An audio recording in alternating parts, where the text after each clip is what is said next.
Test, test, testing, testing, testing. Is it good?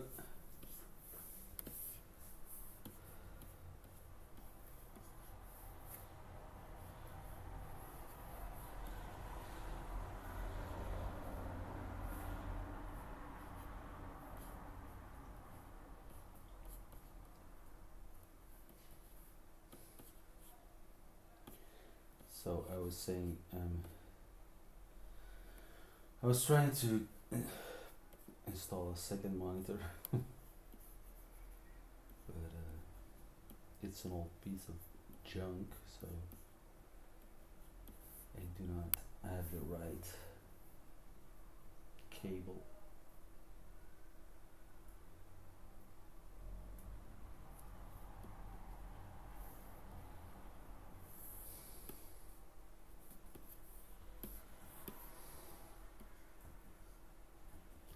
So what are we drawing today? We're drawing a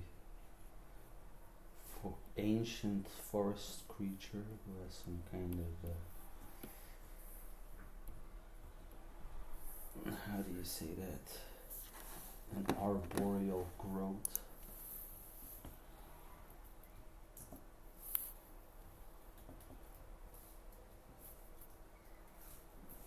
What's the correct adjective?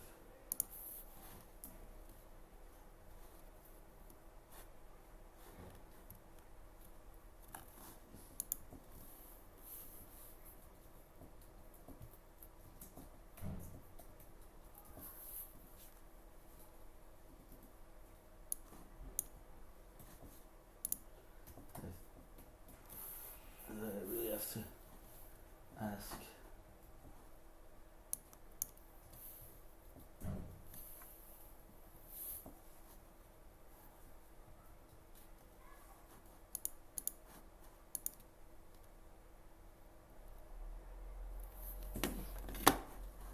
Arboreal. That's correct.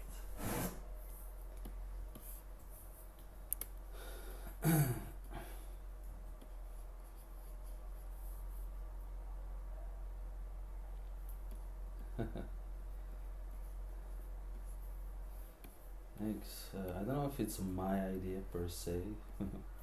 There used to be some kind of trend where people would paint the stuff in their sketchbooks.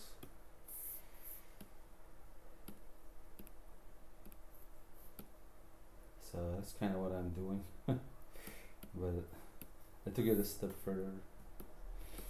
How do you like this guy's face? He's basically just a square, you know. This is what tutorials get wrong, you know. The shape of the head. It's what they all get wrong. The people who draw stylized stuff, they're actually very often even behind, you know. They're behind real life. They think like, oh, this is a stylized character. No, you just drew a light version of what exists in real life. Like this square guy. I mean, I'm sure if he turns his head, he's gonna look more like a normal person, but you know, even his chin, you know, look how far that goes. You know, it's this shape. That's crazy, right? I love it. I love it. But I wasn't drawing this. I was drawing this ancient arboreal creature.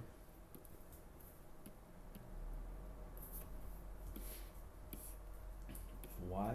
Because I like drawing tree-like things.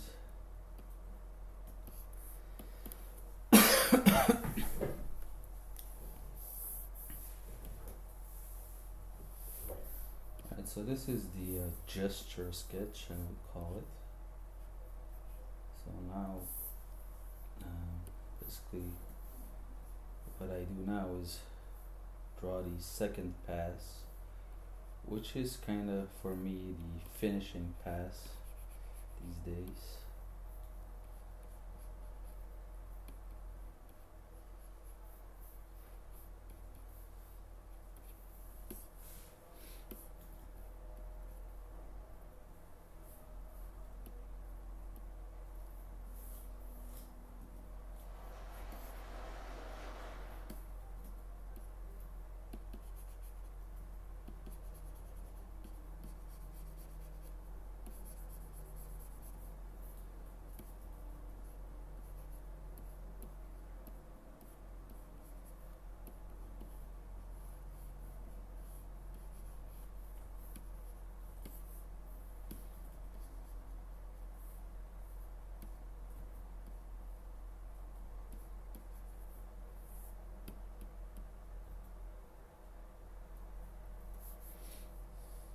Hey, Len.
Hey, Draculina.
Let me know when my stream stops.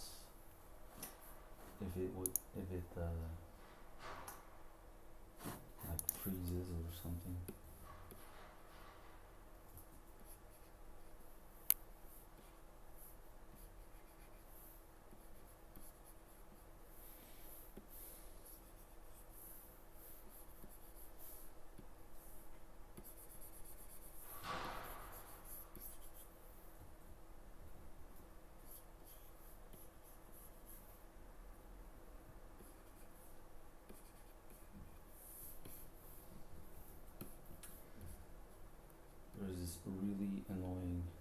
bug on Mac.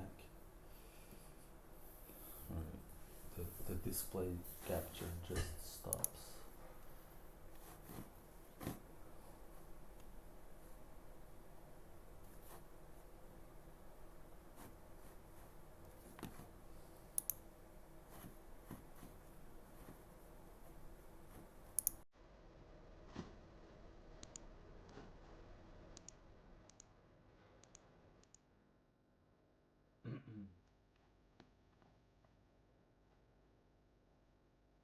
Yeah.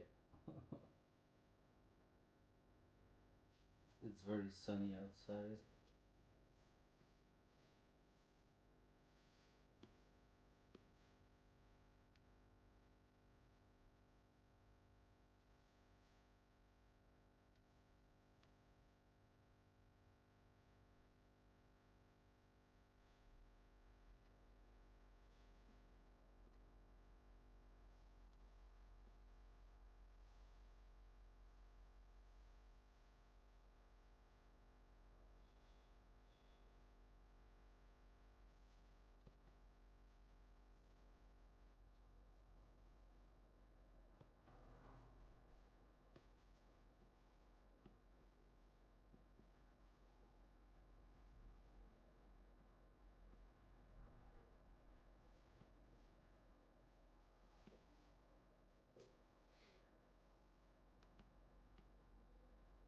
Hey Gandalf.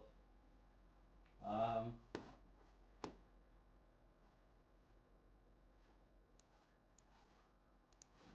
I work for a lot of different things. Still, like I do freelance stuff. And I just work for a lot of different companies. Most of my work in the last few years has been um, like how do you call it? Like semi-realistic animation. So stylized animation, but more, not like Pixar, like more on the stylized realism side. Like this Secret Level, for example, I worked on that. Uh, Magic the Gathering trailers. Um,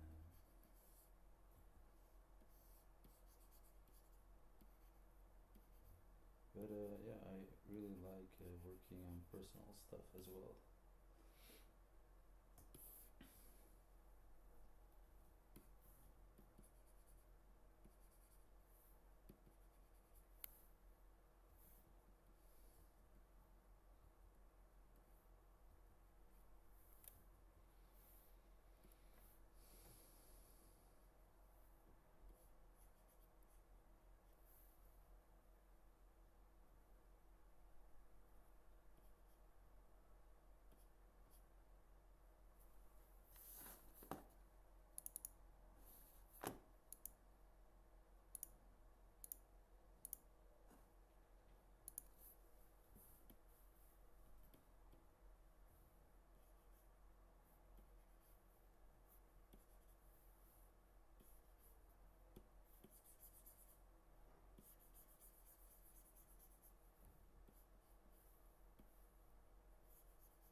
let me explain a little secret here for those who paying attention.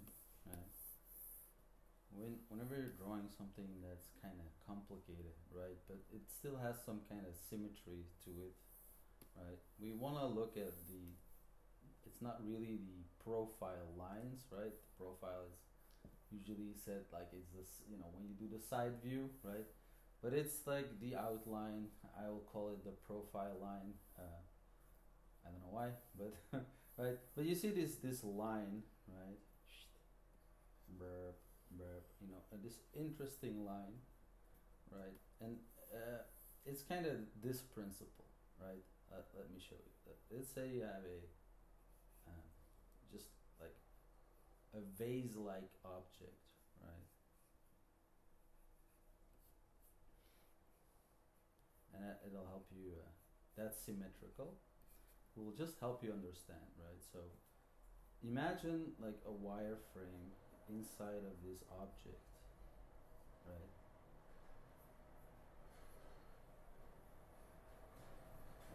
It'll look something like this, right? So when we're looking at it straight on, this profile line, it becomes a straight line, right? So that's like the center line.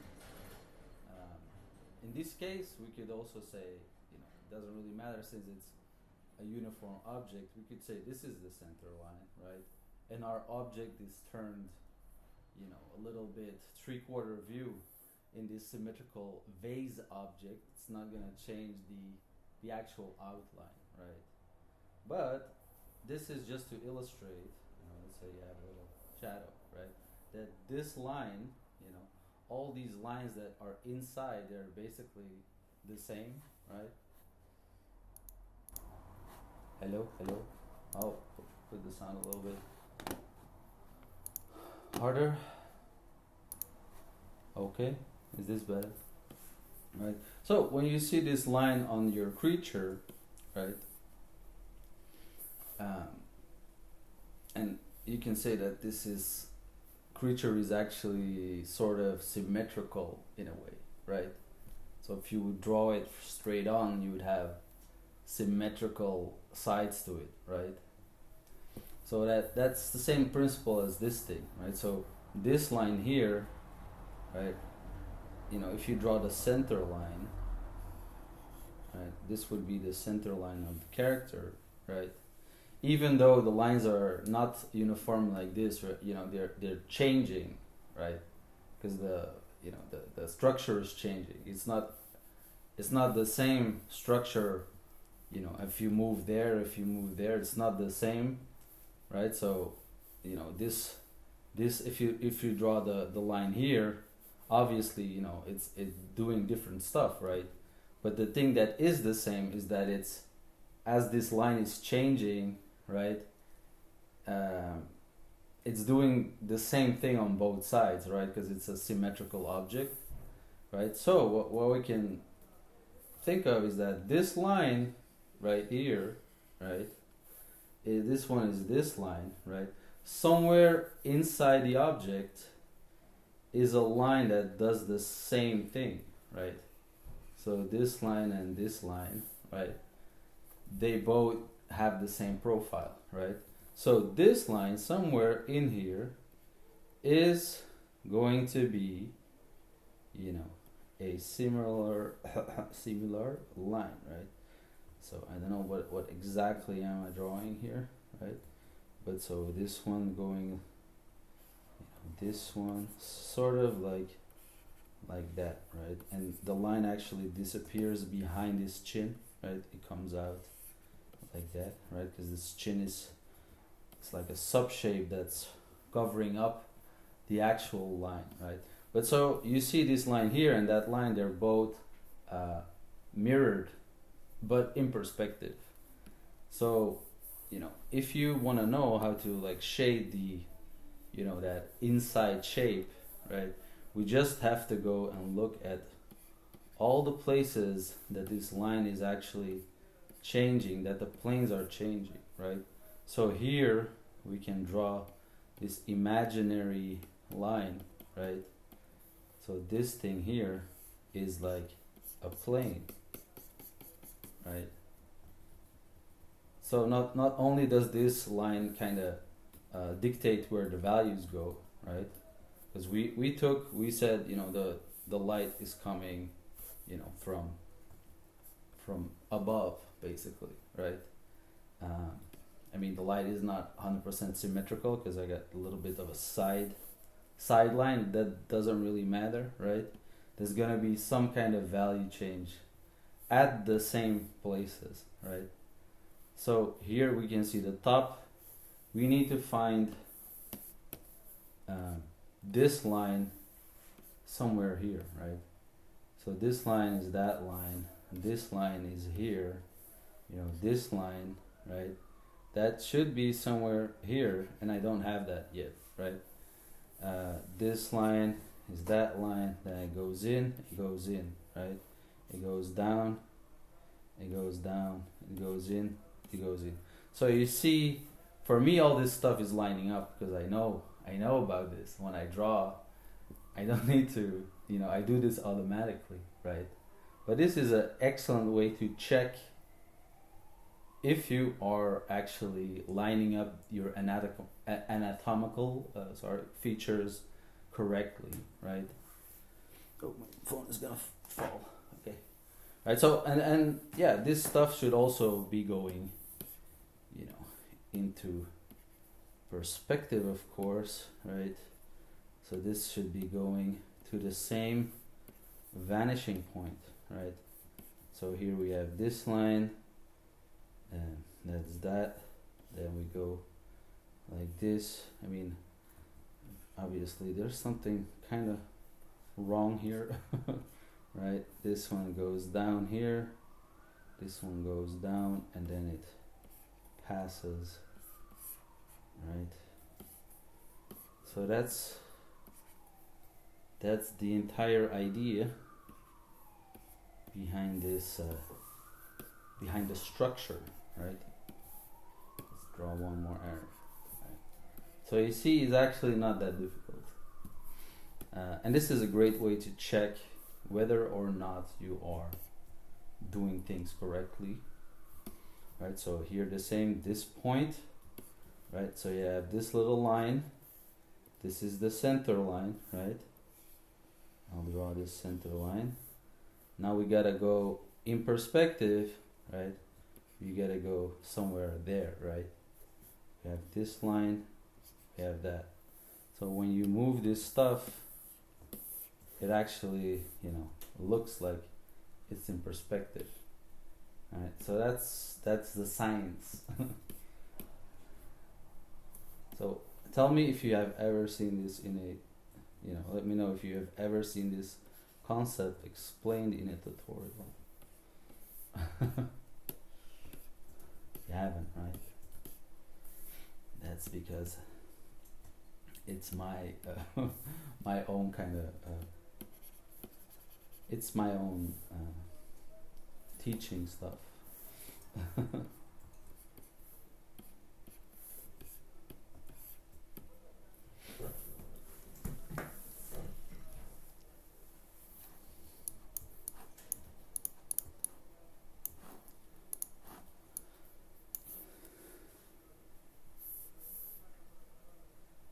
And so yeah, it helps you figure out the shadows, right? So anytime, you know, you see something like this, you know it's gonna be, you know, so and it'll help you in a big way, right? So there's this concept,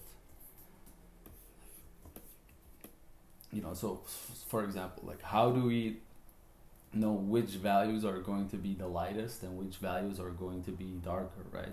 So let's say you're modeling your midtones, right? What does the rule say? The rule says whenever the light source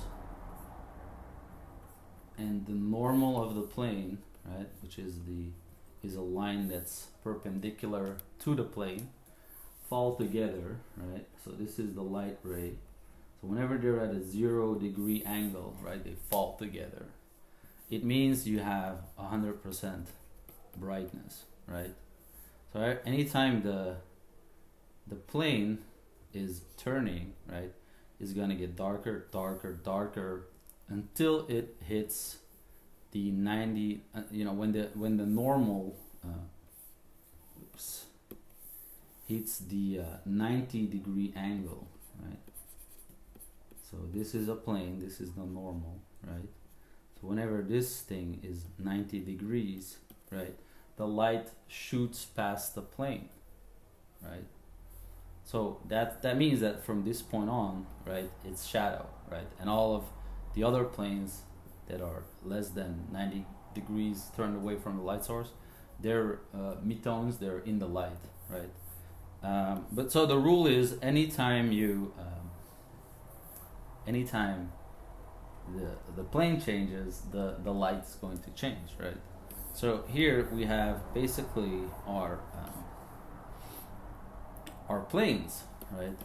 So let's say our light's coming, and we could choose any of these planes to be the lightest. We can choose where our light source goes. But so if I have it here, I have this plane to be the lightest, right?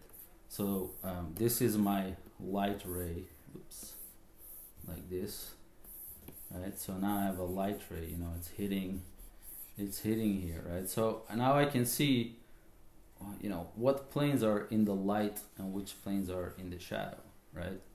So I can see, like, for example, this plane here would be in the shadow, this plane would be in shadow, this plane would be in shadow, this plane would be in shadow, right? So I have all these places where my shadow would go, right? So I know from here on out I need connect this point to that point in some kind of way. It's not a straight line, of course, right? Because all these lines are different, right? All these wireframe lines, they're changing because the form is changing. It doesn't matter how they change. That's up to you, right? You could say, oh, here, this shape is actually going like this, or something, right? You could say this thing is like, there's like a little plane coming out there. That doesn't matter. That's your design, right? But you know that from here to here, there's gonna be this is gonna be shadow, and this is gonna, have a real shadow, and it's gonna have a cast shadow, right? I don't want this. I don't want this lighting situation. So I would turn the light a little bit, so that's actually, still receiving light. I would take the light, put the light more like, so it hits this plane, right? So put the light more in front, for example, right? So I don't need to, so I don't need to worry about too many shadows, right? Like cast shadows, I don't like dealing with that. So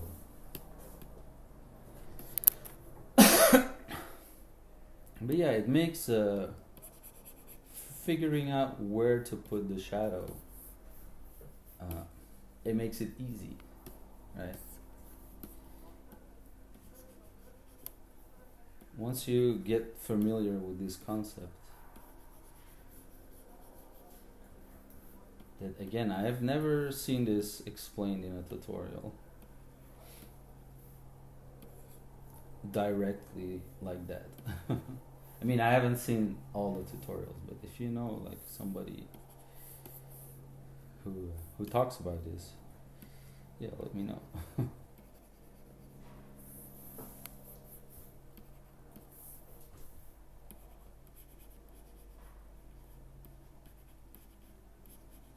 I mean, it's a thing that most people, good artists, they know how to do it, of course.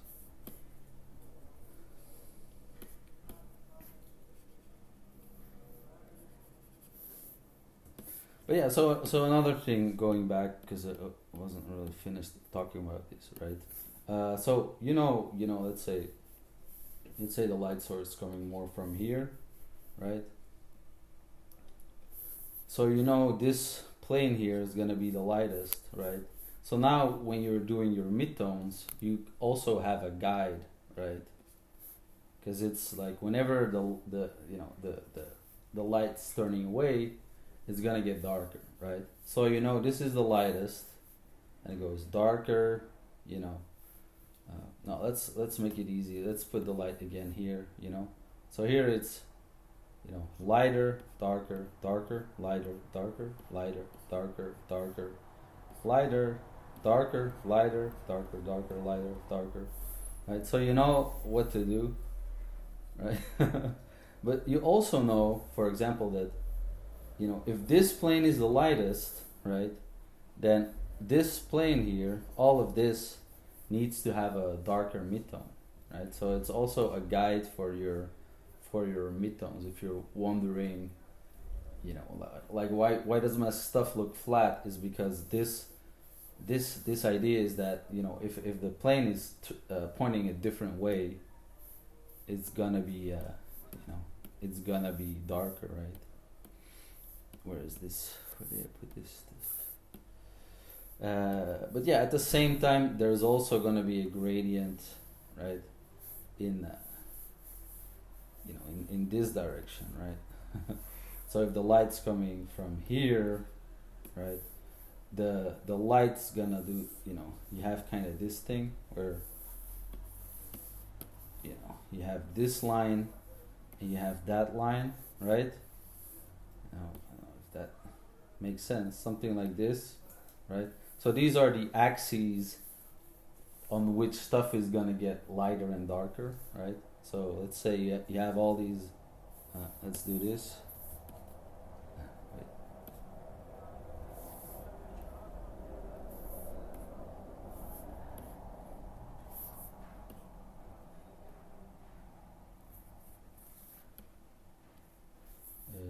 What am I doing? Yeah, something like that. That looks like planes, right? So you have all these planes like this and like that, right?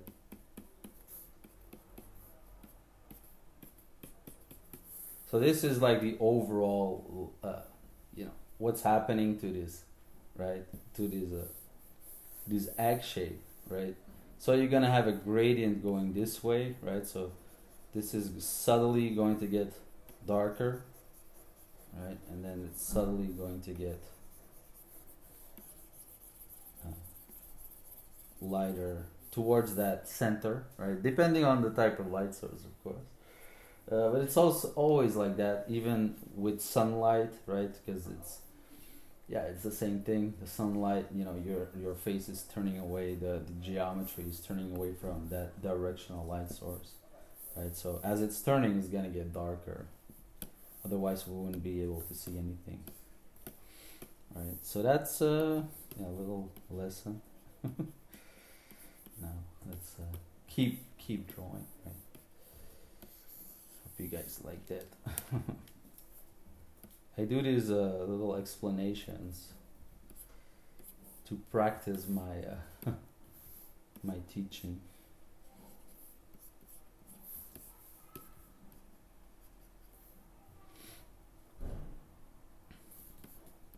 Whenever I have a workshop, I basically what I do is I improvise everything.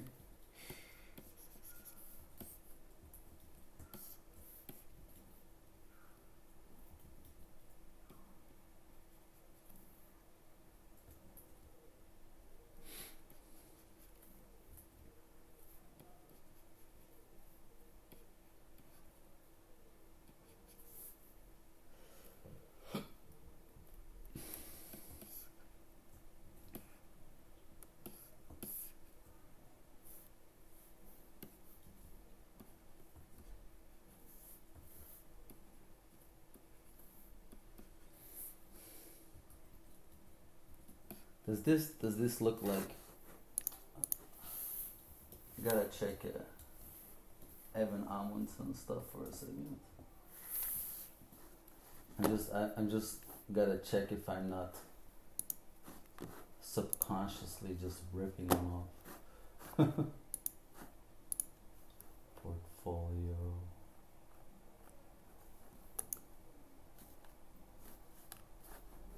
Let's see, he's got these ones.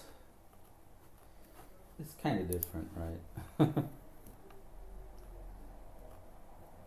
This guy's so good. It's more like a, like viney type of a happening.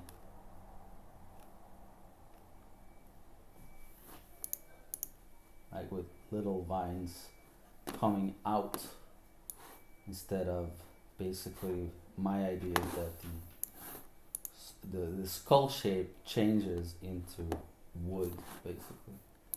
Right? Have you ever heard of this this disorder where people turn into bone? It's like really crazy. It's called fibrodysplasia ossificans progressiva. I don't know if you follow me, you may know that I'm obsessed with any type of medical stuff, right? So what happens in these people is that when they have muscle, right? But whenever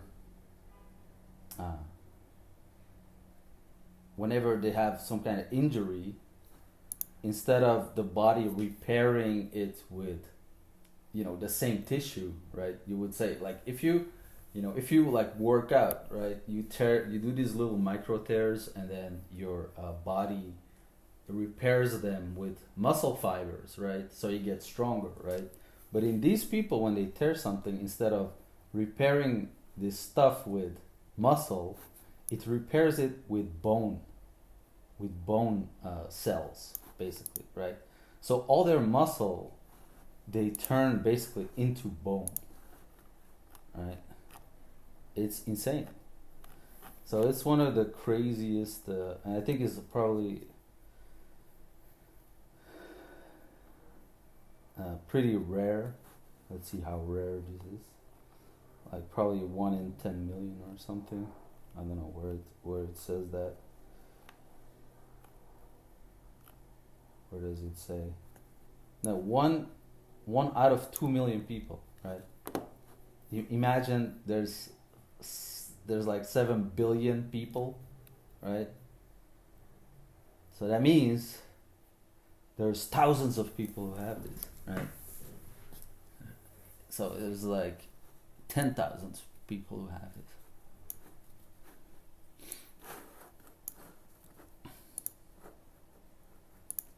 I'll show you some more images, right? So this shit,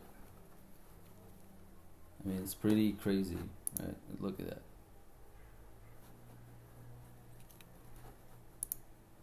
Look at, like, this is all like bone, and oh god. And somehow they make it until they're like 40 years old, right?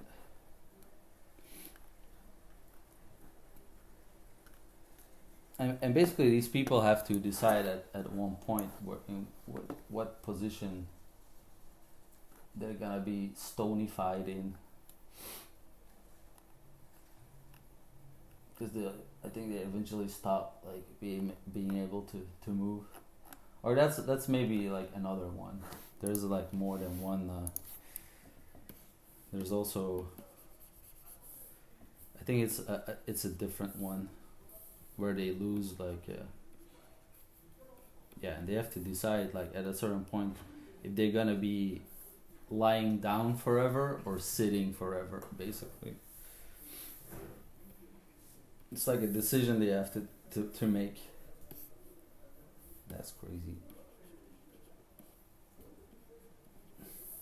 So I don't know why I'm kind of inspired by this horrible stuff, but I don't know. It has something to do with my mother being a midwife, my dad a nurse, and my wife a doctor.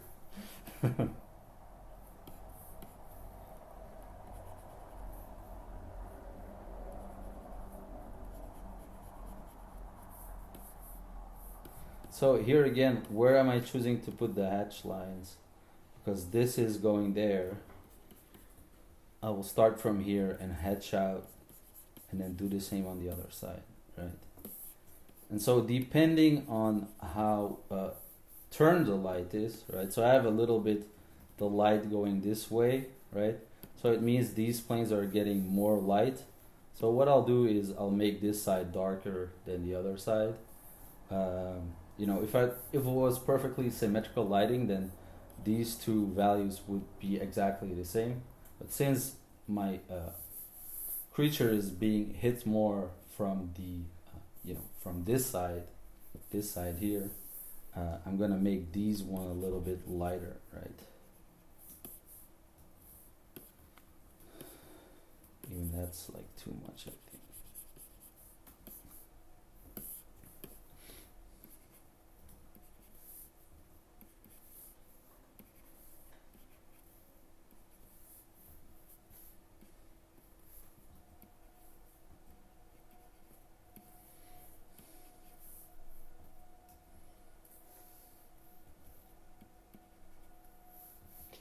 So that's where that comes from. This idea is instead of this this wood creature turning into bone, it's turning into wood basically, right? So the bone structure is turning into wood, and it starts to grow out.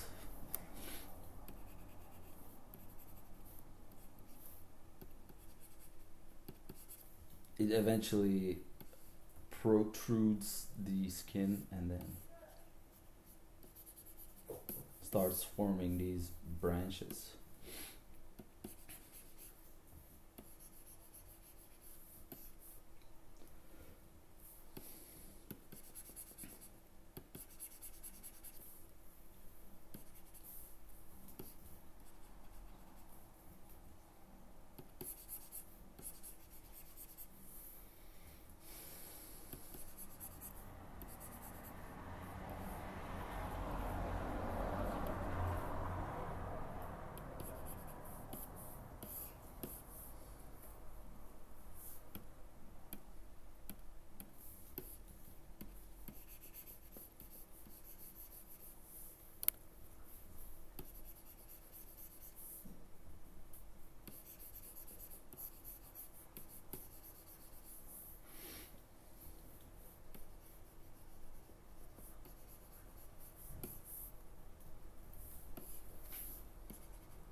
Hey, Jung Lane, thank you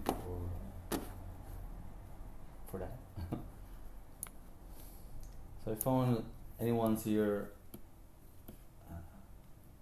who hasn't followed, feel free to follow and support the channel.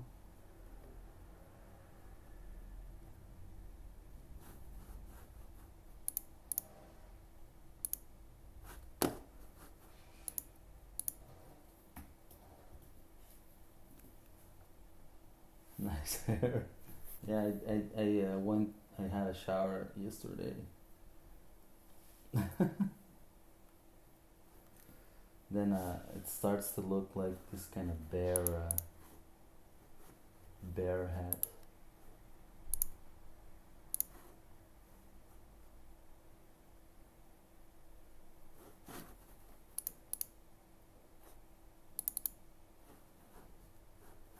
So I was just wondering why my alert box doesn't work.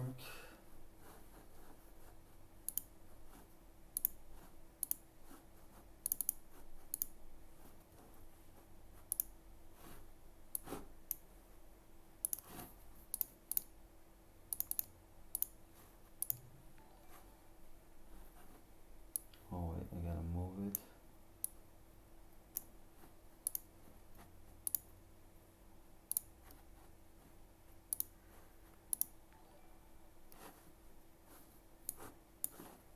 Come on, dude. Hey, Rattlekin, thanks for subscribing. Let's just draw now. Let's just draw. worry about this technical stuff. There's all this stuff that doesn't work when I'm streaming. It's driving me crazy.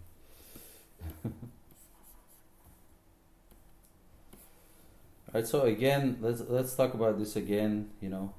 So if I'm gonna work on this in shading, you know, what's wrong with this is that, you know, instead of looking at depth, right, what you need to do is you need to look at flatness, right? So if you have a really big area like this, where it's basically the same value everywhere, right? Okay, there's a little hatching and there's a little bit of difference, right? But so this, you know, technically that means that it's actually all in the same plane. So, you know, it's not really possible, right? Instead of, you know, it's possible if your character is actually, you know, a cardboard cutout, then it would be possible, right? If this is like a piece of paper, you know, that's like pointing towards us, yeah, then it's possible. Right, so yeah, so then I look at where the breaks are in the planes, right? So I know this is here, from here on out it's gonna be darker. In my head I kind of locate the, you know, the middle line and the other side, right? And then gonna decide how this thing is going to, you know, go, right? And I think in this case there's only one option, is to go like that, right? But you could say it's gonna be like that, but then this guy is just gonna look really strange, right?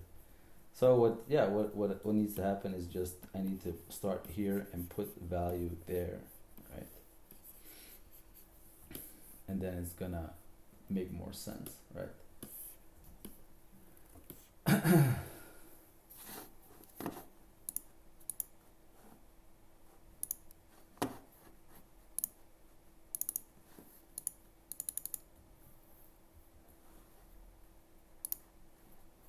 Let's test this again.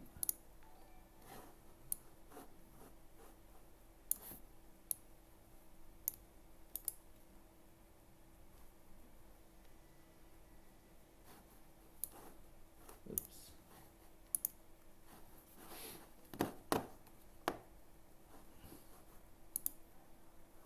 Okay.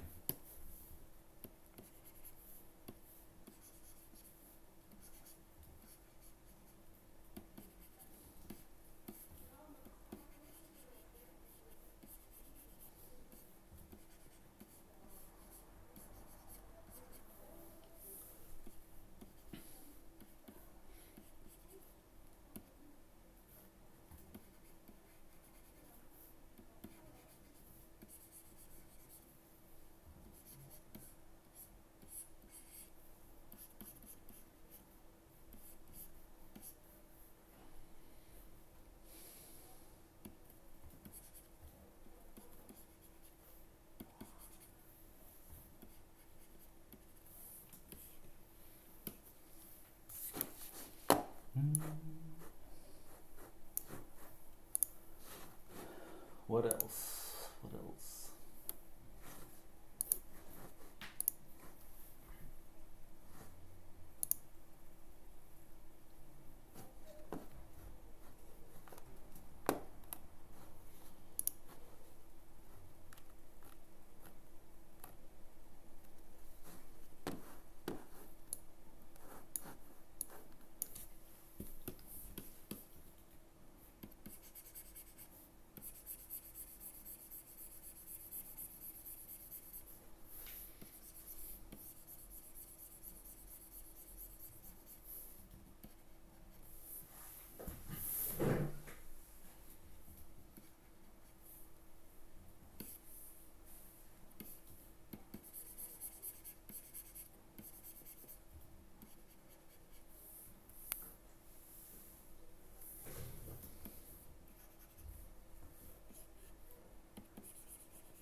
this a bit,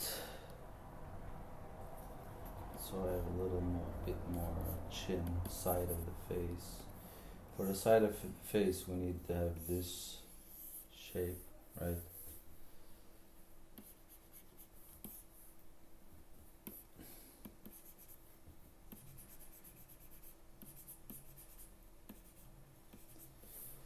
Maybe add some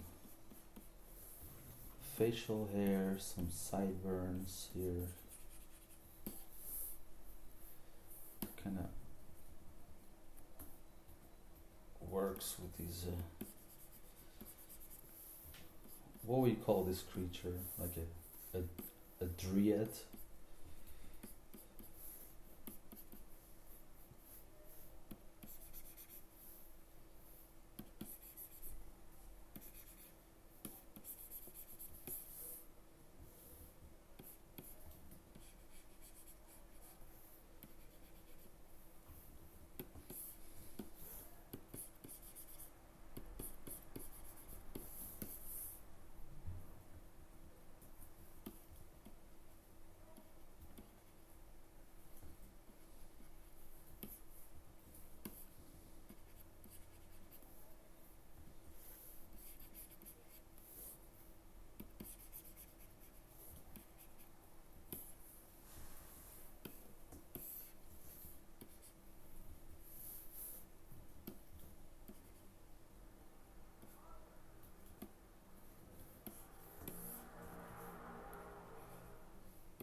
So for trees, what I do is,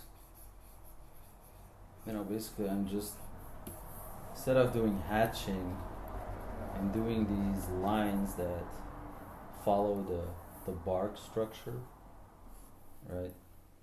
So, but I do it in one value basically, so I can go back. If I just do some random stuff like this, right? If you zoom out, it kind of already looks like bark, right? And then it's just a matter of creating, some hard and soft edges, right? And having those white, that white show through is gonna create some like nice highlights, basically, right? So for bark, what you want is basically, let's say this bark is going towards us, right? What you want is basically like a gradient going towards us, right? If that's what the lighting is saying, right? And what you do is kind of like you make a succession of like, like your lines, when you draw the lines, right? For texture, right? They can be like super random basically. And then all you gotta do is make them soft on one side. Make sure there's like a gradient going our way, right? And then make sure there's like a hard, soft edge succession, right? So you're working from one edge to the next, basically.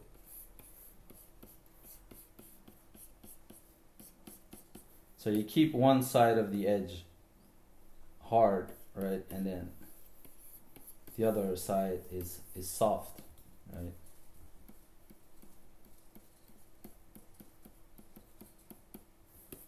That's the idea anyway.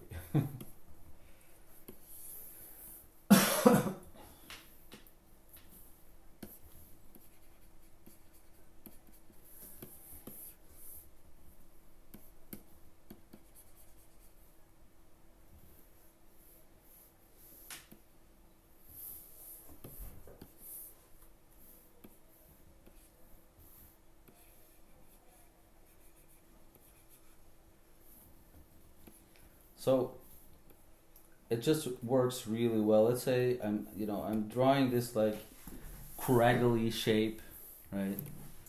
what I can just do is, like, let's say you have some random lines in there, right? You can create depth using this method, right? But it's a little more, yeah, it's not completely random, you know. I will see, like, I have, this is the outline, right? And now I can choose, do I want this, right? Or do I want this, right?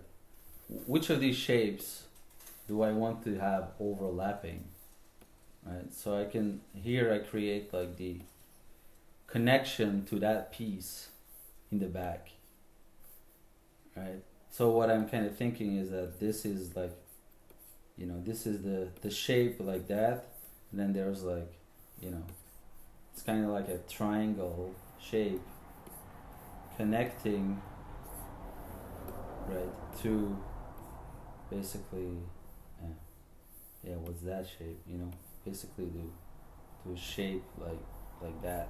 Right, so this shape is inside the other shape, you know, this is the idea, you know. So a cube, like this kind of pyramid shape into the cube shape, right? So it's this, and then it's that, and then this is gonna be like that, right?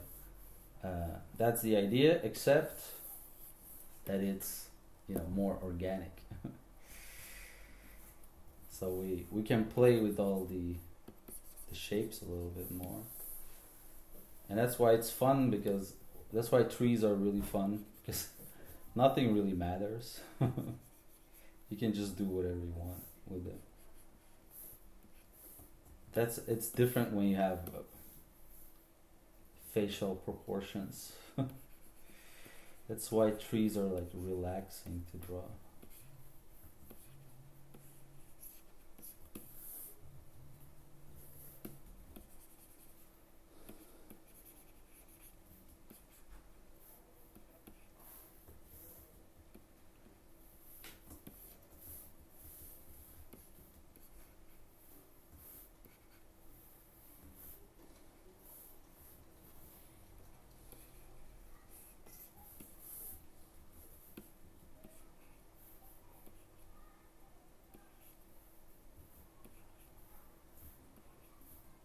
So I'm changing up this profile a bit, because I don't want the shapes to be too repetitive. Right? For trees, if you want to have like a very naturalistic feeling, you want to avoid having, you know, because you don't want to have like all these succession of these C shapes. That's more like a for guts or something, you know, intestines. So you wanna, for natural looking stuff, you wanna be as, you know, kind of be as random as you can with them. I mean, they follow,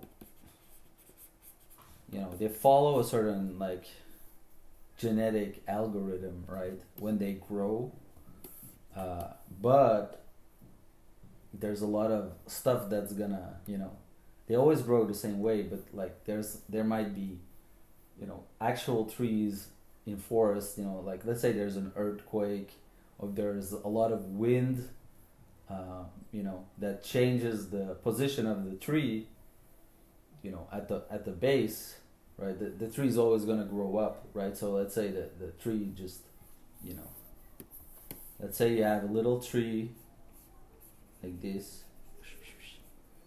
right?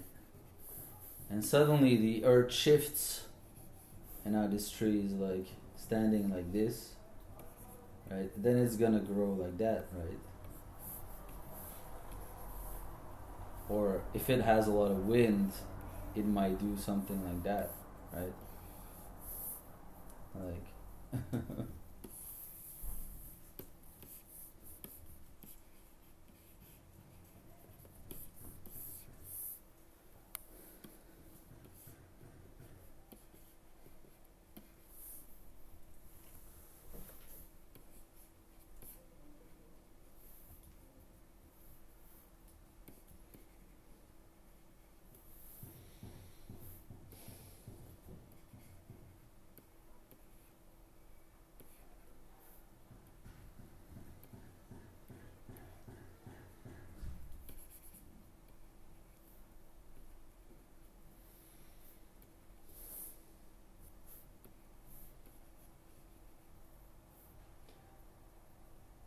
Hey, Buka Lemon, hello. Thanks for the raid. How is the streaming landscape for artists? I've recently started streaming again.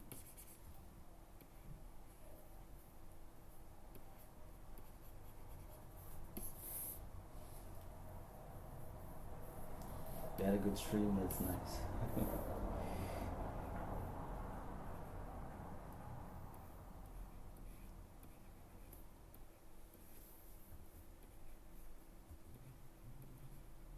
The niche that is art streaming.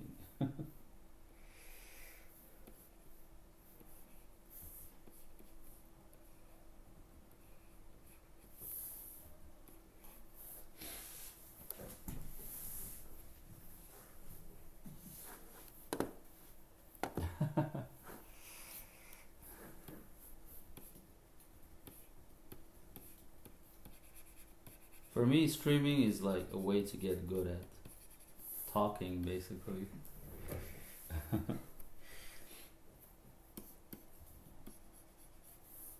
Talking and drawing at the same time.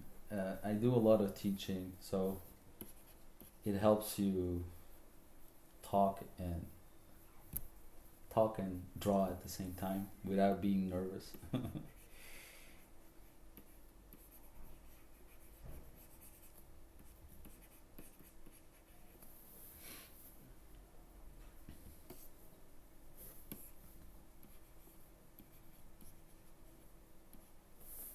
Whenever somebody asks me about a certain subject, like, hey, can you explain value? I sort of do like a bit, like a comedy bit, because it's kind of like a joke. No, no. What I mean is that, yeah, that you kind of repeat the same kind of little lesson. So if you want to like explain the structure of the eye, you can do that. You can explain the structure of whatever, the lips, the ears. So then it allows me to do my classes in an improvised manner. I don't know if you guys know Will Weston. So this guy is like crazy teacher. It's like, I need to be able to do it like this guy. Just start with a white piece of paper and explain drawing. Everything I know about drawing, I gotta be able to explain it in 2 hours. Last time we talked on stream, we were mentioning your course. Yeah, it was great. The course was great. You can still buy it if you were interested in it. Not you, but anyone.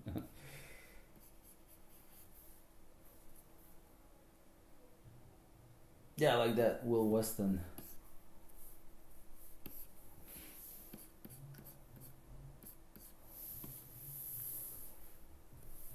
Interested but broke. Yeah, I get that. If you follow the stream, you will hear exactly the same the same idea, the same concepts, but what I think what a workshop is really about is that you basically, learning works, you pay to learn, but you pay to do the work yourself as well. It's especially true with drawing. Whenever you buy a course and you're not gonna actually do the work, for example, then it's a waste of money. Like, it's a huge waste of money, because the true thing is that you do the work. the true the value of it is that you actually gonna do the assignments and stuff.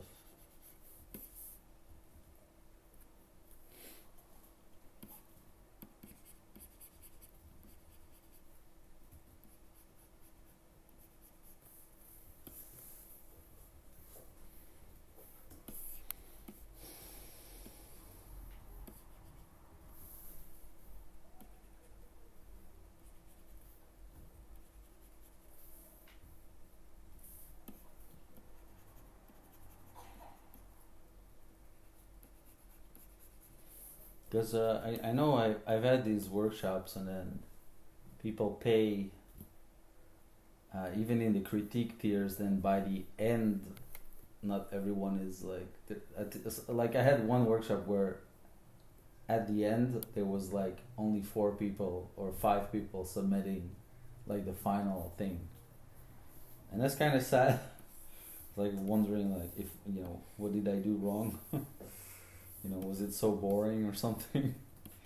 But it hasn't happened. Like the first time I did the workshop, it was everyone was submitting stuff. It was like the first workshop I did was a crazy experience, where there was some artists from League of Legends that joined, like before all the firings.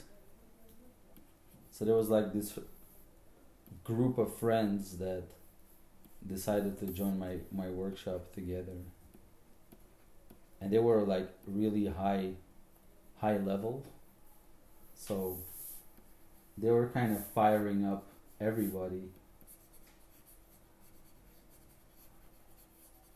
Same time, it's not like student grade work, so it's kind of false advertising for what you can normally expect.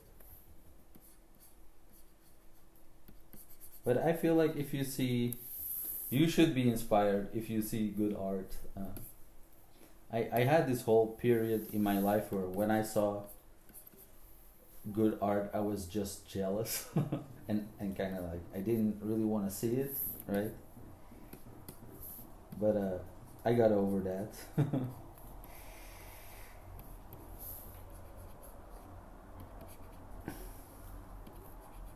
One important part is that you gotta feel a little bit you gotta feel a little bit the competition, like feel it burn a bit in the back, at the back of your neck. But you also need to realize that, yeah, it's everyone has their own journey, right? And you cannot be good at everything, right? Like it's kind of like when you see a guy who's really good at, or a girl, or you just see he's really good at doing environments, you're like, oh, I should do environments. But at the same time, you're sort of required to be specialized anyway, right? So it's better for you to be good at one thing than to be bad at a lot of things. Not as a general rule in life, but yeah, for being a concept artist, basically.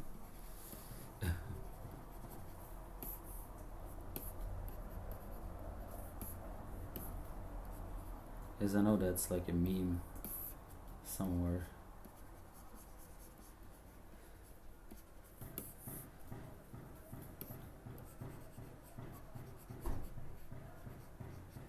Anyway, what was I saying? Oh, I forgot. Oh yeah, so everyone has their own journey, right? And you're only as good as you are, basically.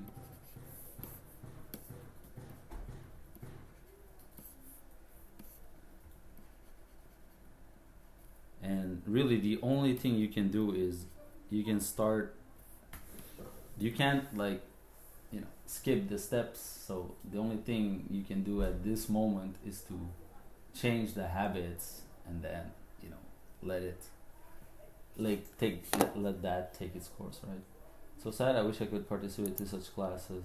Broke too. What's the point to pay and don't participate? Yeah, exactly.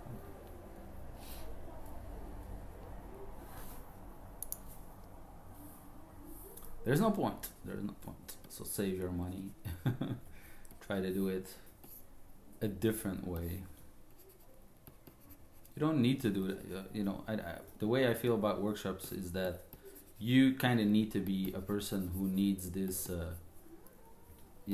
Some people, they work really well when they have like an assignment and do this kind of thing that makes them work, right? So you kind of need to know, like, if am I this kind of person? Like I'm not, for example, like I'm bad at doing workshops. I'm a really bad student, so I I I would start with really good intentions and then stop stop working on it, you know? Because I know myself, I know I'm like just like a little like an asshole like that, you know?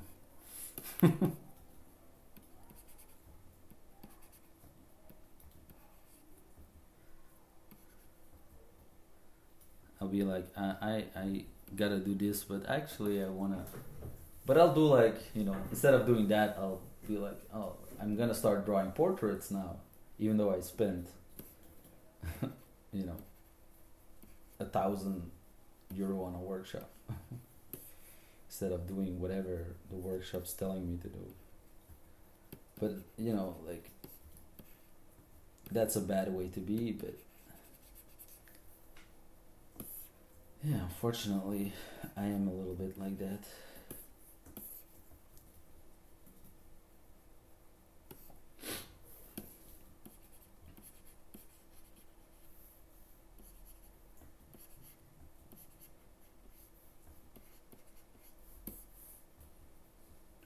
That doesn't mean I'm lazy though. Like, I participated in your figure drawing challenge. You held. Ah, that's cool. Yeah, should I put some new life in that?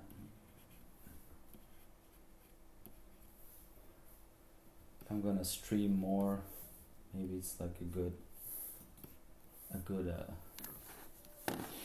draw. Doing daily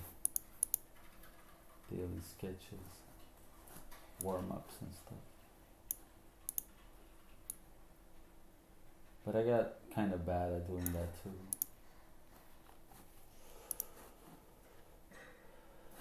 Like for me, this is the thing that I can do every day without getting bored.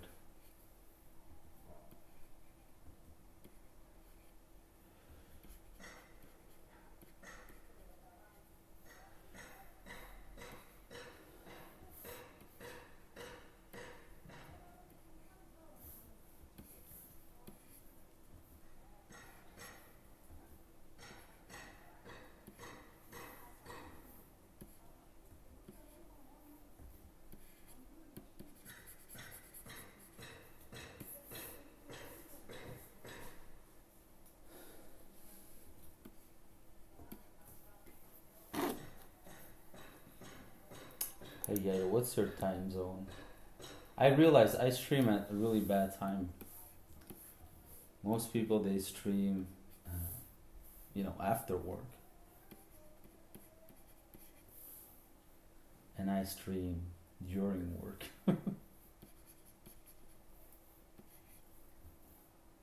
Oh wow.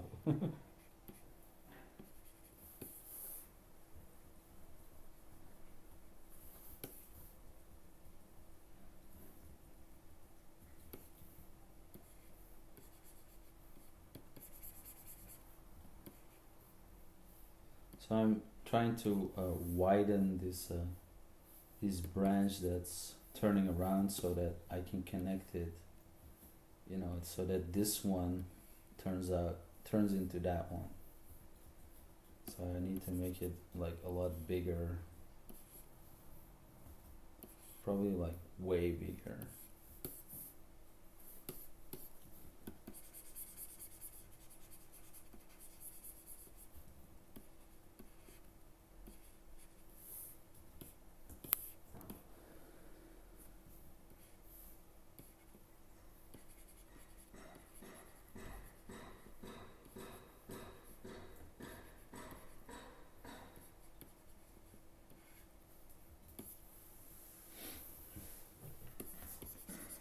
Let's do that later.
Phew, I'm dying in here. It's gonna be horrible in this summer.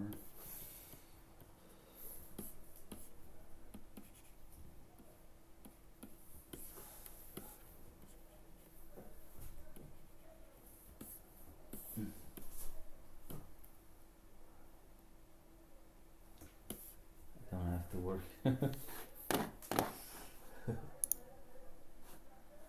Yeah, so for the Americans, I mostly catch the early birds.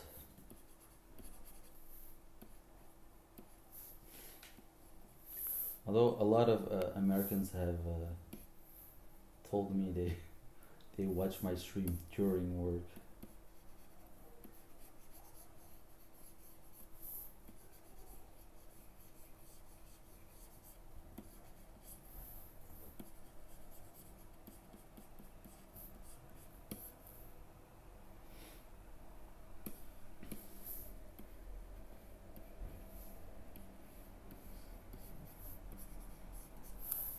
They'd be like, I'm in a meeting.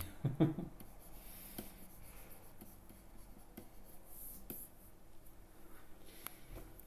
at the point where I work pretty well if I have the exact references I need. My art turns into children's drawing when I don't have them.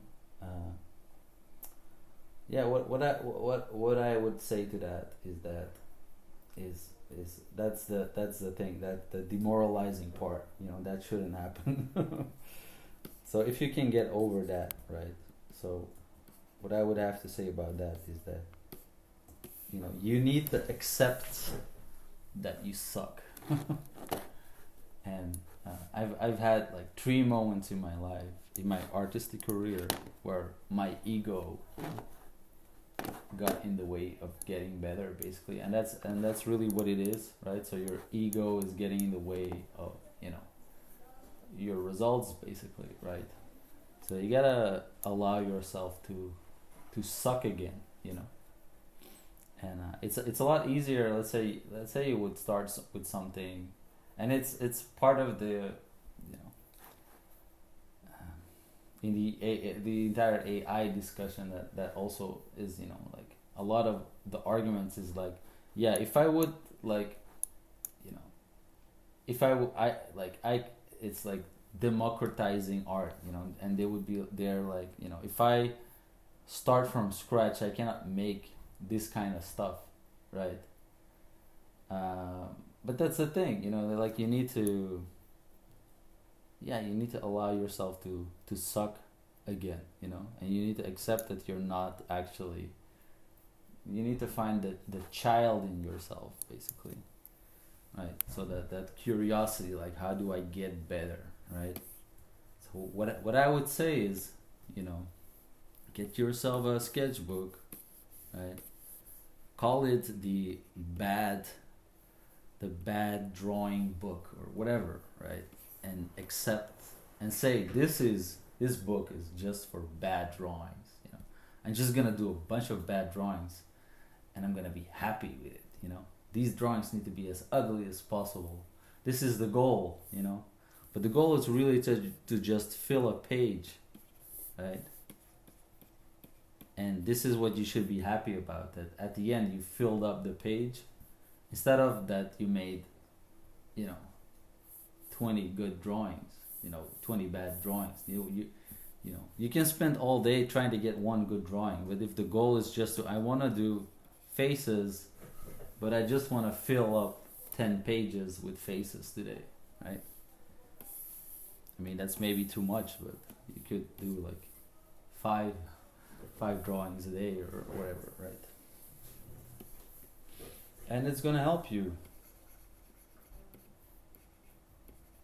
right? And then you keep doing this, this stuff from reference, right?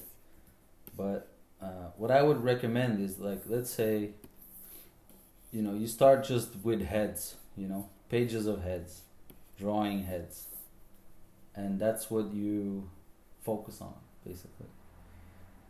And you try to get good at, you just try to improve the heads, right? So, and the idea is that, let's say you have this list of all this stuff that you need to be able to do while drawing, there's a anatomy, there's heads, there's perspective, there's vehicles, there's environments, right? So instead of doing this, right, and getting basically nowhere, right, you pick one thing, you say, I'm gonna get good at drawing heads, right? And so you go like in depth, and right, and then from here on out, you go back and improve the range, right? So by practicing something like in your comfort zone, but going like really far in it, right, you'll actually learn how to draw faster, right? Because from this point on, this stuff will go way, way faster, right? It's a trickle down economics. They say it doesn't work, but it works, trust me. I'm a big believer of trickle down economics now.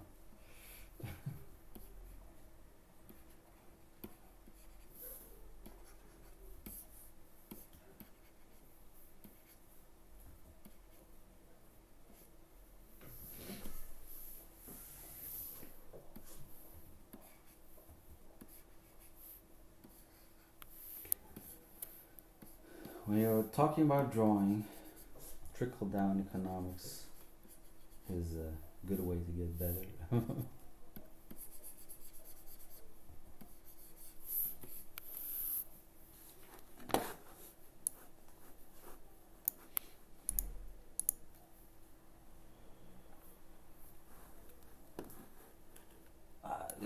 You're not a fraud, it's drawings, it's paper and it's pencils. There's no, like, let go. You do not, like, what the thing is, like, what people do is that, like, they go this, they do this, bad drawing, bad person, and that's silly,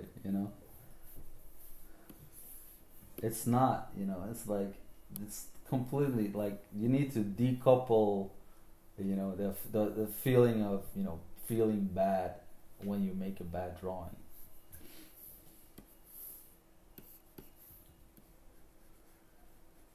I mean, that's a psychological thing that, one way to fix that is to draw a lot more. If you draw so much that, and if you draw so many bad drawings, you're gonna get tired of feeling shitty. Right? Because then you gotta be sad all day, who wants to do that?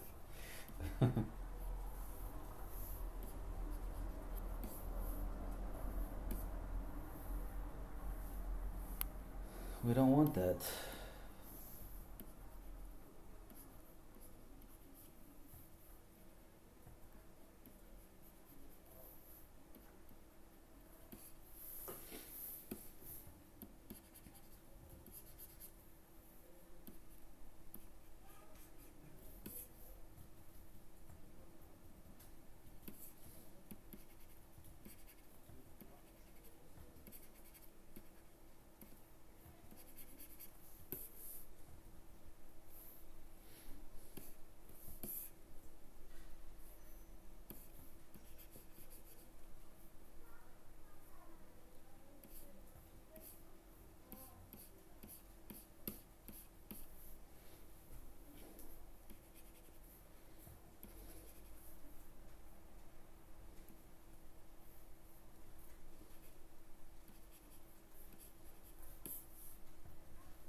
Now I need some reference for the trees.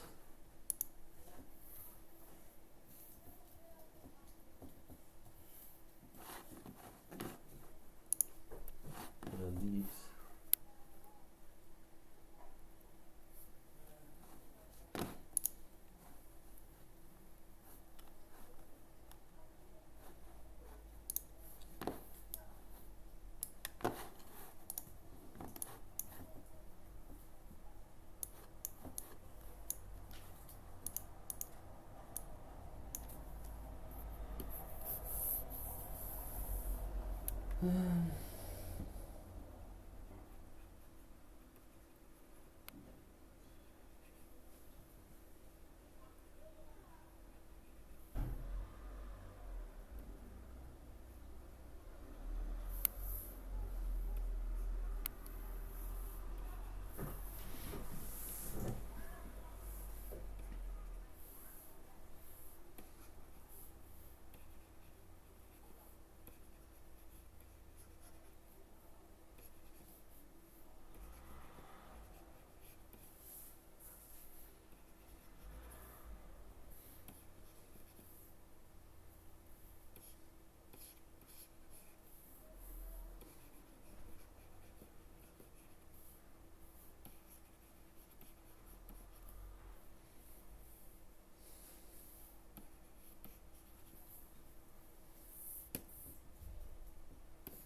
Yeah.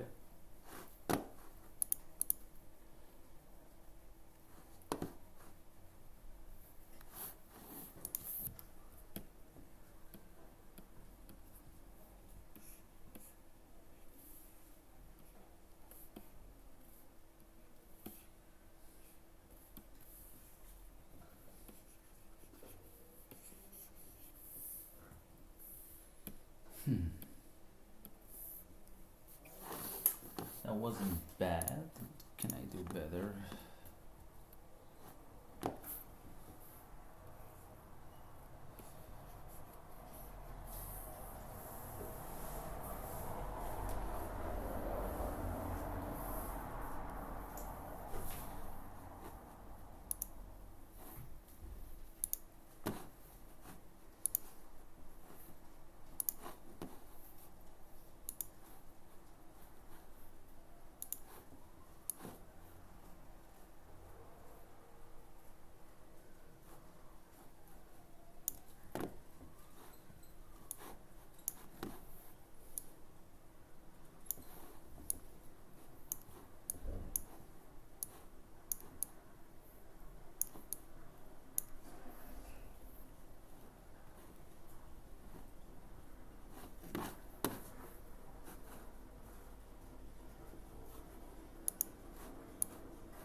What kind of leaves would fit there? That's kind of similar.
something like this.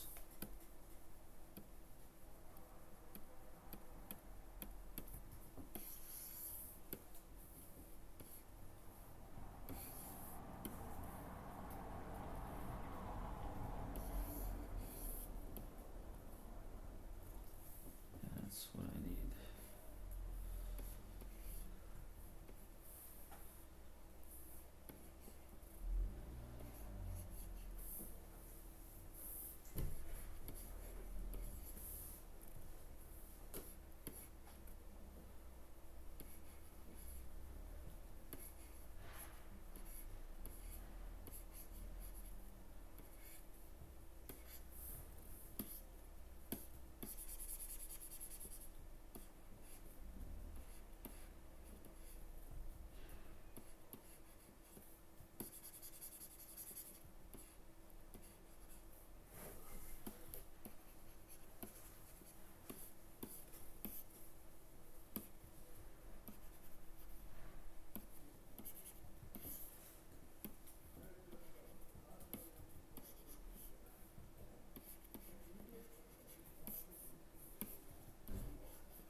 Right, I need a little break, I think. I'm not gonna shut off the stream,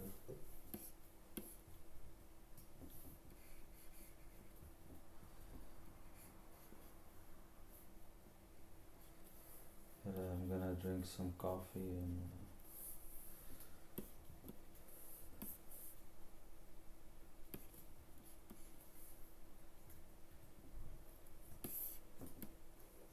yeah.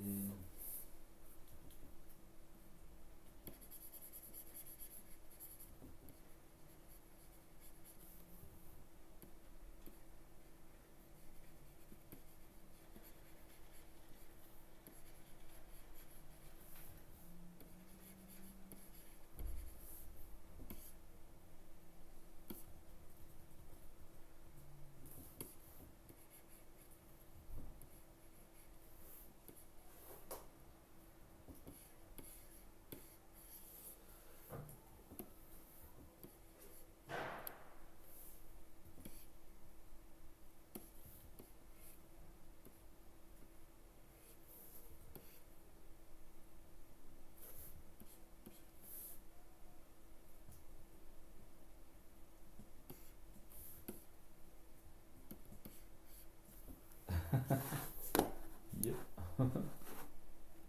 I would say so, yeah. Alright. Break. I'll be back at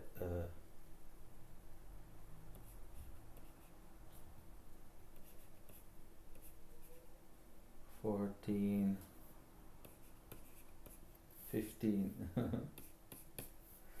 Alright, take care.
Look at this.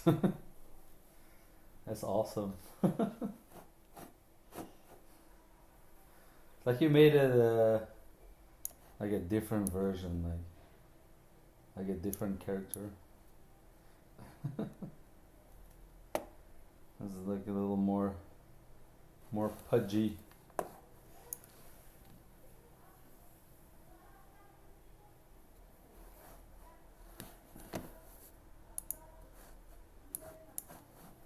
Okay.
Yeah, it's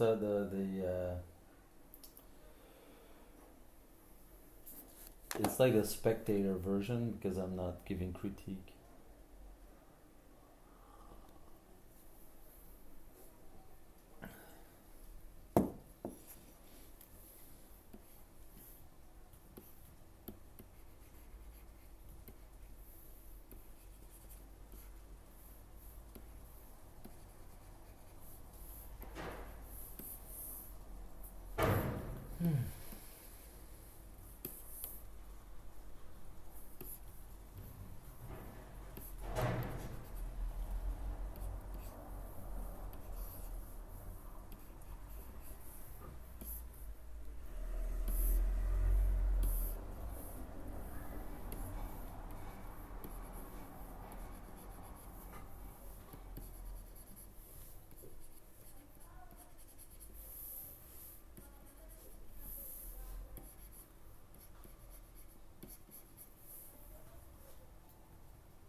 How's everybody?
It's crazy how a simple sketch.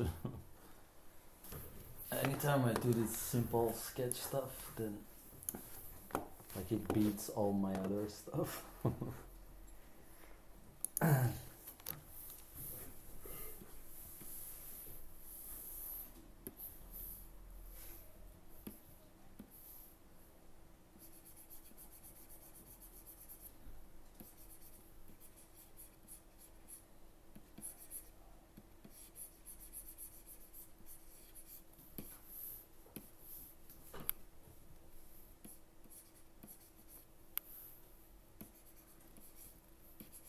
Yeah, right.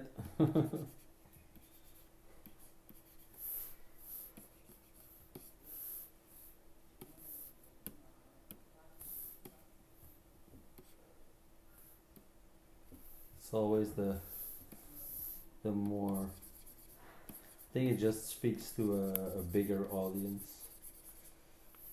I think it's just the idea that you can, yeah, with something simple, and no sketch lines or whatever, you can make something look good.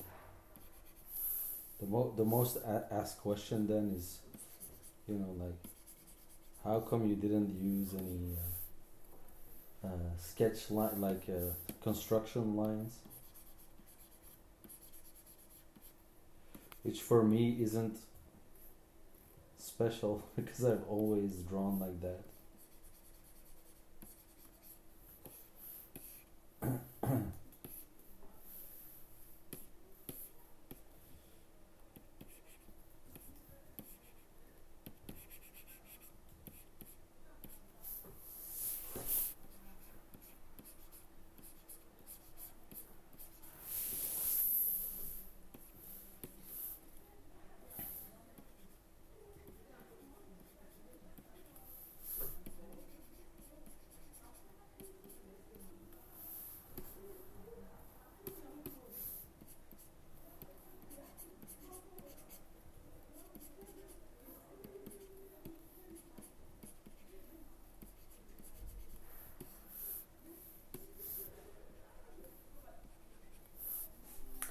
Sad that my very nicely rendered piece of branch is now covered up by hair.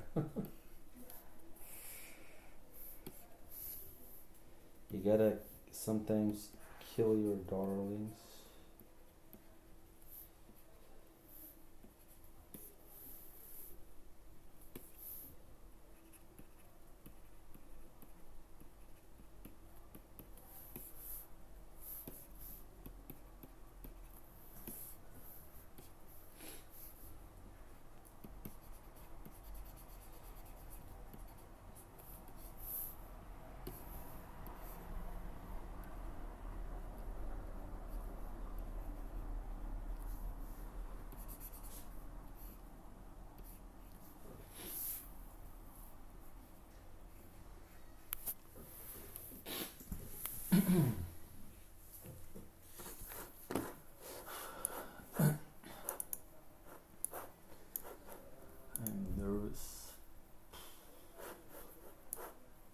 restless.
speak Russian.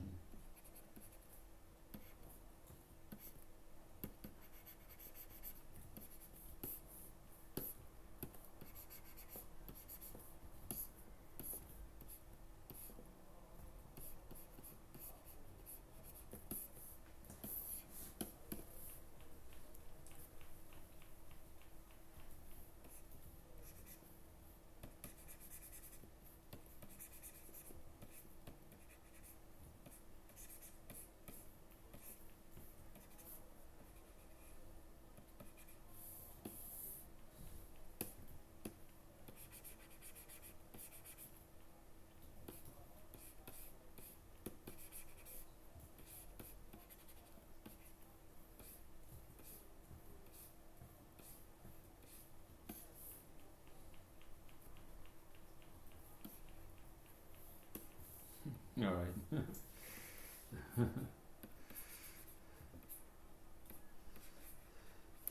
Thanks.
It's looking okay.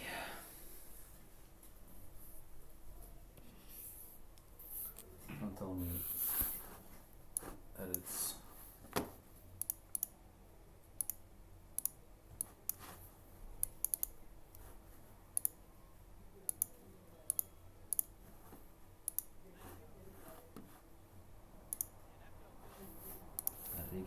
you gotta Google Translate that. Are you saying that the screen stopped updating?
gonna do the back of it.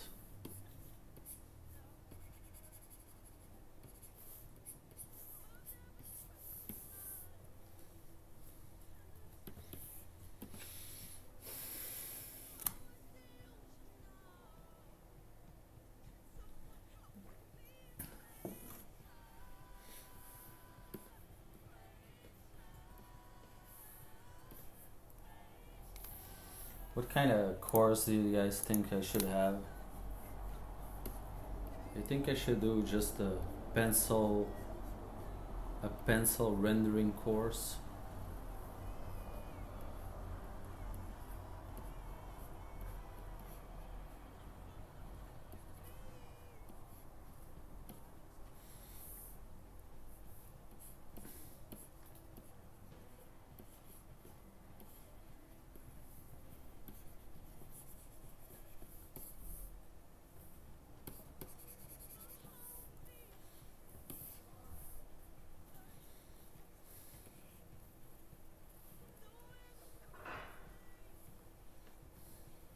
Yeah.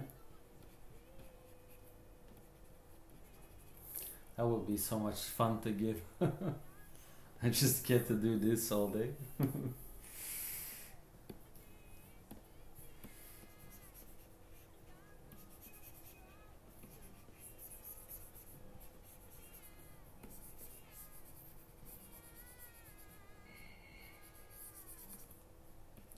But then maybe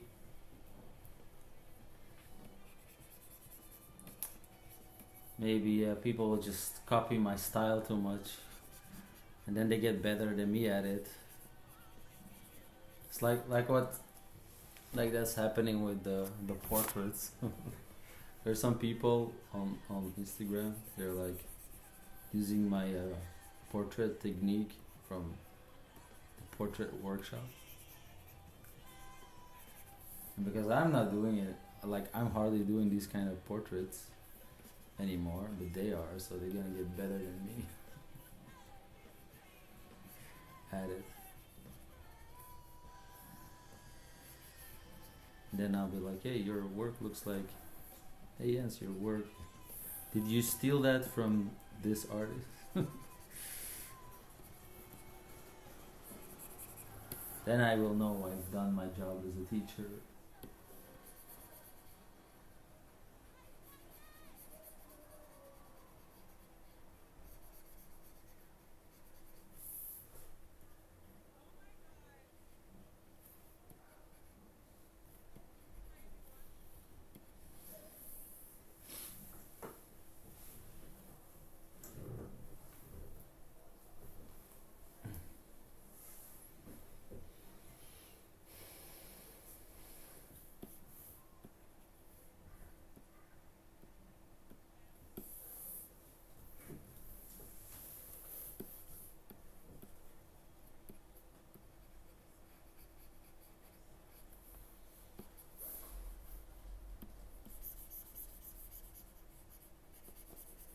So I'm just cleaning up some stuff because it's easier than doing actual drawing.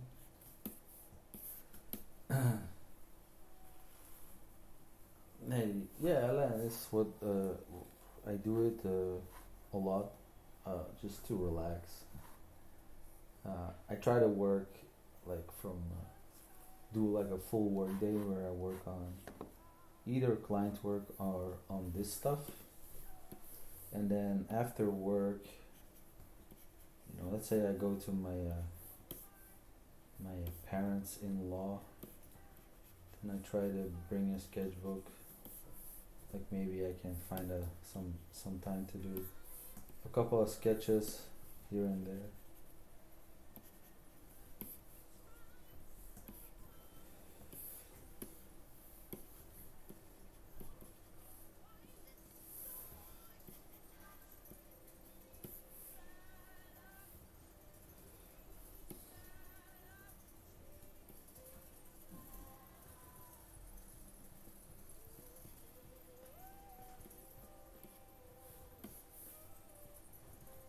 Doing traditional work is just purely for for fun.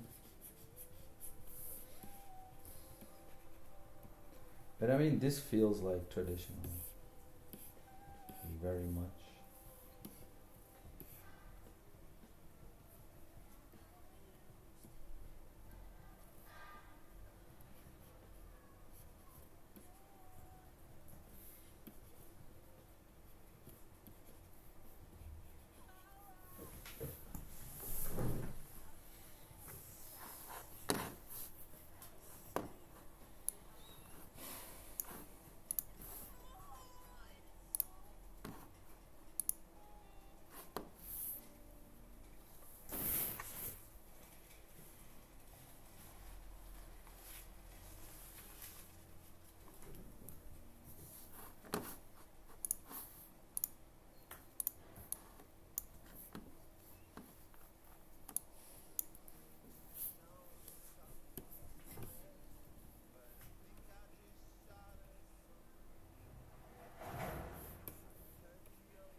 good. No, I worked as a freelancer. It's sad that they're gone. They were very like structured when you worked for them. They like had really tight deadlines, but it was good because it was always like clear feedback. I usually worked with Mark Molnar, our director.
Cool.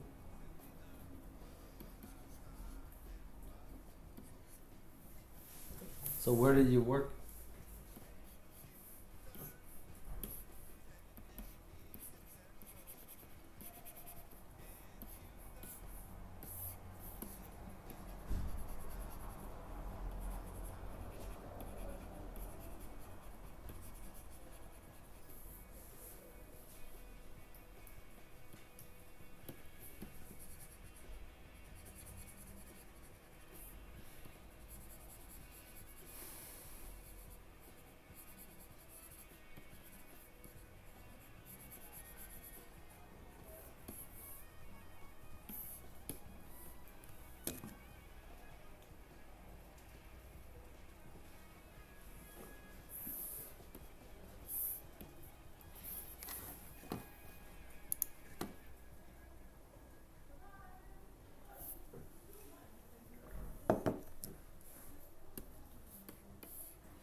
Oh. Yeah, it's a massacre out there.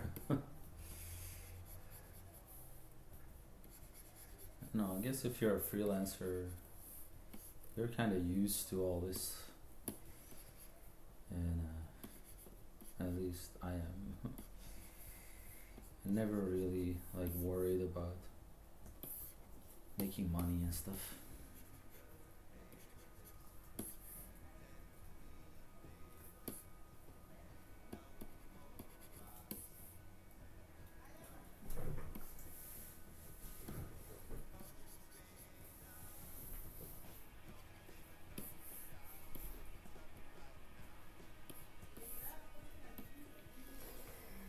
What did they make? Jellyfish?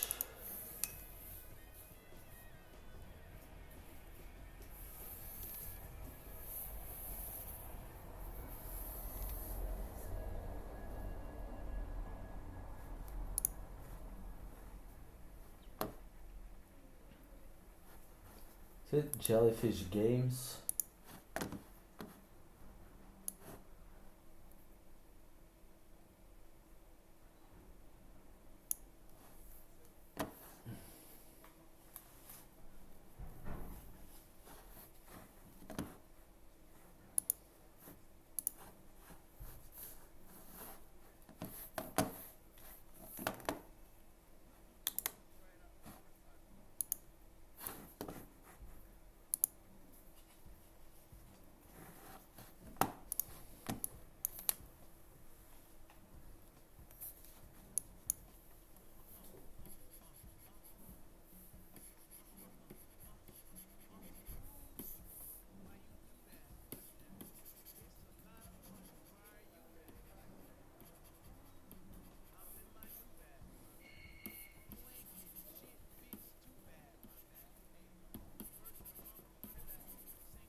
Oh, so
yeah, I think a lot of companies they're kind of like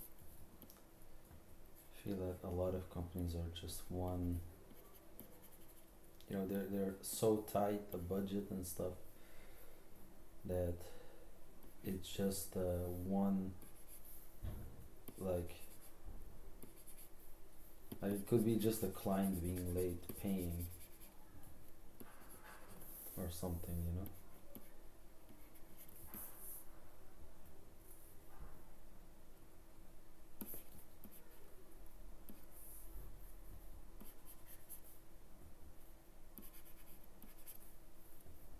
And then it's over.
There we go.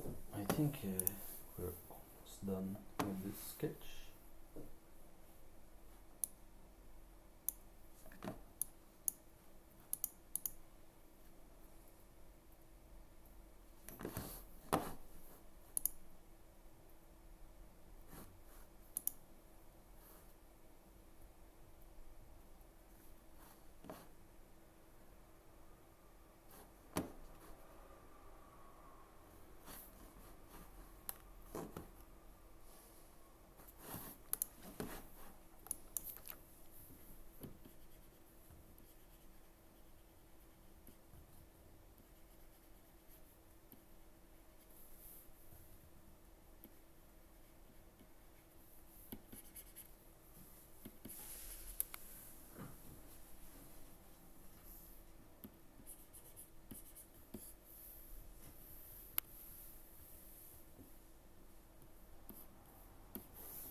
How much I changed pen tips? Not a lot. I actually use the old, an older pen, just with the thicker tips, because they're more sturdy.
Yeah, the older Wacoms had fatter, thicker pen tips.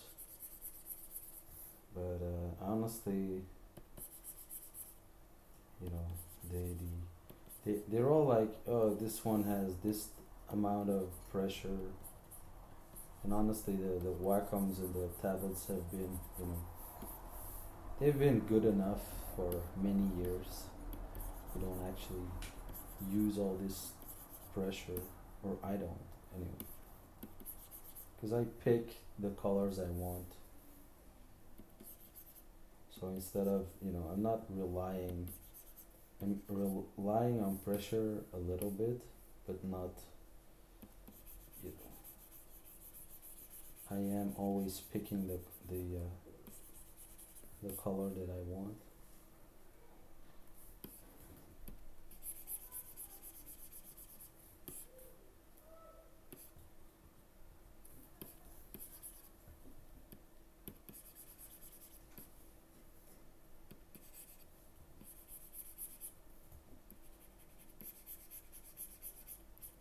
So this is honestly more, it's almost more like painting than penciling, if that makes sense.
Okay. Okay.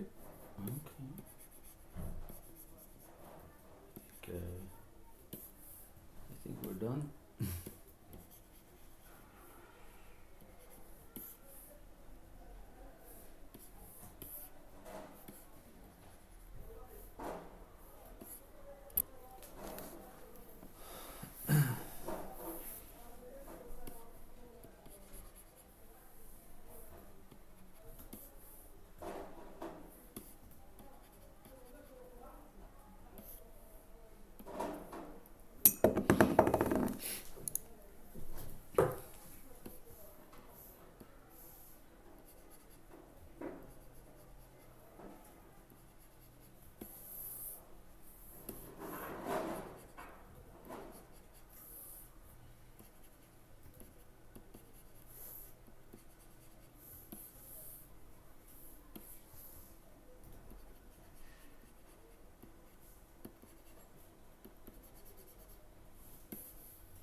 So I don't know which.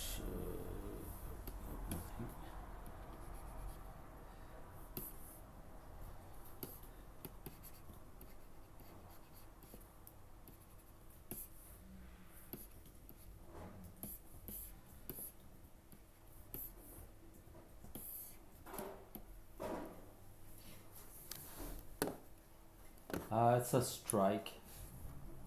There's a school strike going on. That's why there's kids.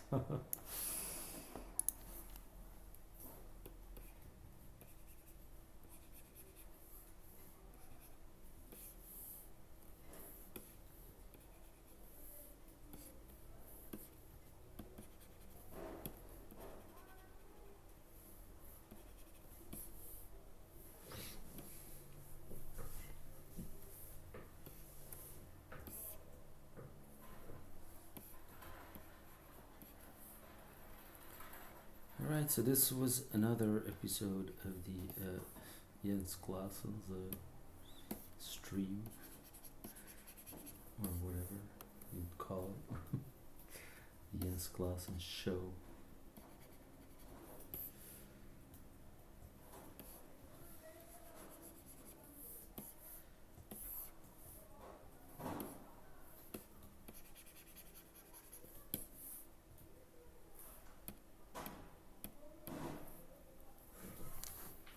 Hope you enjoyed it. I'm quite happy with my creation.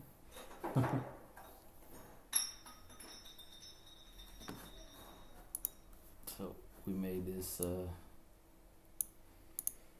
weird Dryad looking thing.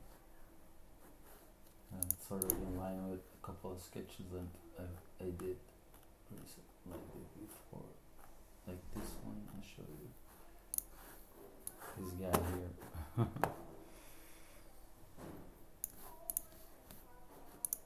this guy.